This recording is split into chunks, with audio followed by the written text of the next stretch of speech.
నల్ల బొగ్గుకు నెత్తురు నద్ది సింగరేణికే సిరులందించిన చీకటి బతుకులాయన సింగరేణి గని కార్మిక చినిగిన బతుకులాయన సింగరేణి గని కార్మిక అని సింగరేణి ప్రాంతం మొత్తము ఓపెన్ కాస్ట్లు వద్దు, బొందలగడ్డ చేయకండి మీరు. బాంబులా మూతలతో భయభ్రాంతులై పల్లె తల్లడిల్లుతున్నదమ్మా, నా పల్లె వలసెల్లిపోతున్నదమ్మా అని చెప్పని.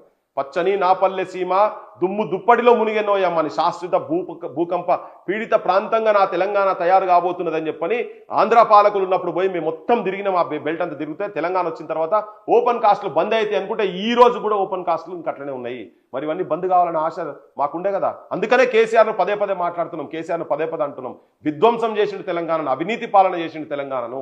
ఆయనకి ఇంట్లో దర్వాజాలు పెట్టుకునేందుకు పైసలు లేకుండా కేసీఆర్ కుటుంబానికి ఇలా వాళ్ళు పోయి బుర్జు ఖలీఫాలల్లా పెద్ద పెద్ద 100 కోట్ల రూపాయలు పెట్టుకొని బంగ్లాలు కొట్టురు, పెద్ద పెద్ద ఫామ్ హౌజులు కొనుక్కుంటా ఉన్నారు. ఇలా అదంతా పక్కకు పెడితే ఇవాళ పక్క రాష్ట్రంలోకి పోయి భూములు జాగాలు కొనుక్కొని పెద్ద పెద్ద ఆఫీసులు కట్టుకునే స్థాయికి వీళ్ళు పోయినరు. ఓటుకు 5,000, ఓటుకు 4,000, ఓటుకు 10,000 ఇచ్చే స్థాయికి ఎక్కడికెళ్ళి వచ్చినాయి వాళ్ళ దగ్గర పైసలు? అవినీతి చేసి వచ్చినాయి. వాటిని ప్రశ్నించాలి. వీళ్ళు వస్తే ఈ దుర్మార్గుడు ఇప్పుడు మాట్లాడుతున్నాడు, మళ్ళీ ఇటువంటి దుర్మార్గులు మళ్ళీ వస్తే మళ్ళా ప్రజలకు మళ్ళా మోసమే జరుగుతుంది, మళ్ళా అన్యాయమే జరుగుతుందనే ఉద్దేశంతో బరాబర్ ప్రతి అంగుళం ఎక్కడెక్కడైతే మాట్లాడతామని నౌకర్లు ఇస్తే మాట్లాడాలి.